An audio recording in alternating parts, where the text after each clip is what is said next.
to be a sanctuary, pure and holy, tried and true. It's so important to be able to see people that look like you and practice like you doing these mitzvot. In my experience, it feels like I'm closer and more connected to God. It's very spiritual for me. For me, the sacred act of putting on tefillin, of having actual cloth, actual pieces of Torah with words of Torah on them on my body, tell me that my body is sacred and something to be proud of and something that is worthy of God and worthy of Torah. I'm gonna take out my tefillin shel yad, my hand tefillin, make sure that's the right one so we don't skip over a mitzvah. And I'm gonna unwrap it, and I'm gonna make sure that the straps don't hit the ground. We keep holy things off of the ground. Take the box off, put it right there. Then I'm gonna put it on my non-dominant hand. That's my left hand because I'm a righty. So I hold the box in front of me and put my left arm through the loop, positioning the box on my lower bicep, more or less positioned towards my heart. I also try and keep this knot as close to the box as possible. Once the box is positioned, I recite the first blessing. Baruch atah Adonai Eloheinu melech haolam asher kidshanu b'mitzvotav v'tzivanu lehaniach tefillin. After the first blessing, I do another wrap on my upper arm, just to hold it there secure, and then move to the 7 lower wraps. 2, 3. As I'm wrapping, I count to myself. 5, 6, 7. Once I'm done with my 7 wraps, I take the remainder of the strap and bring it just across my palm as a little bit of a holding point. The next thing I do is take out my shel rosh. This one has some lines on it and a shin on the side. And rest that on my head.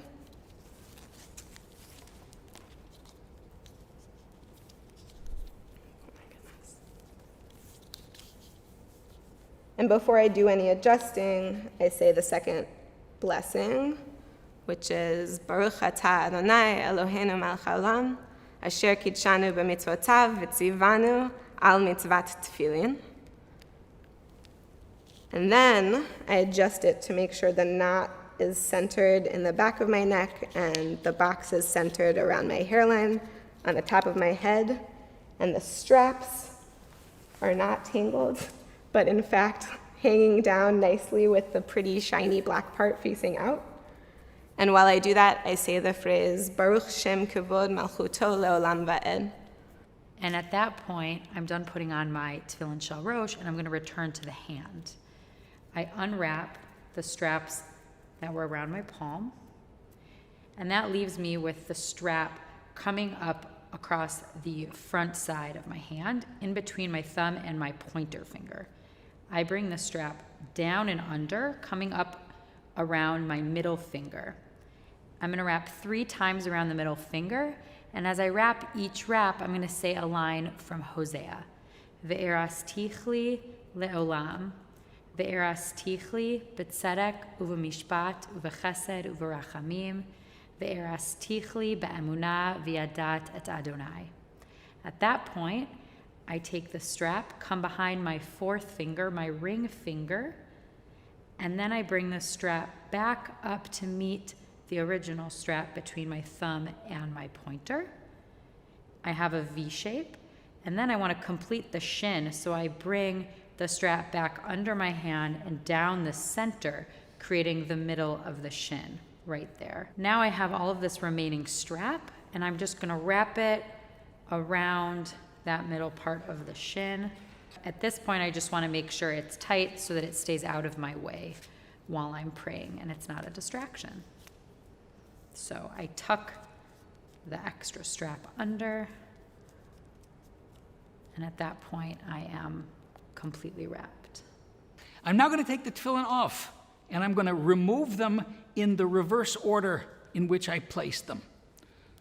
So the first thing I'm going to do is I'm going to unwind the straps around my palm,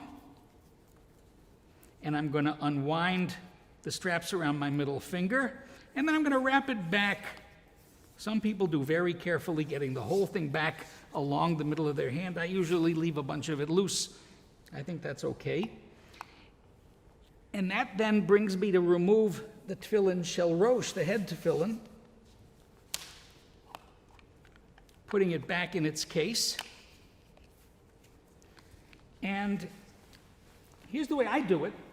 I take the kesher, the knot of the tefillin, and place it right at the bottom of the box of the case, and then take the two wings, the two sides of the tefillin that are formed that way, or the strap that's formed that way, which then allows me to wrap each of them on either side.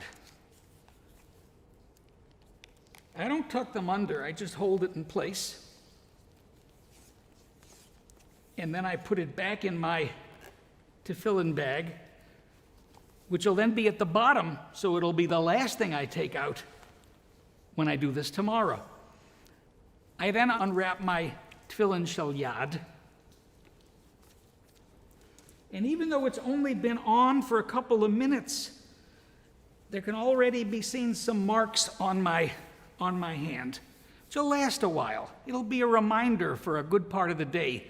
I'm going to put the Shel Yad into its box.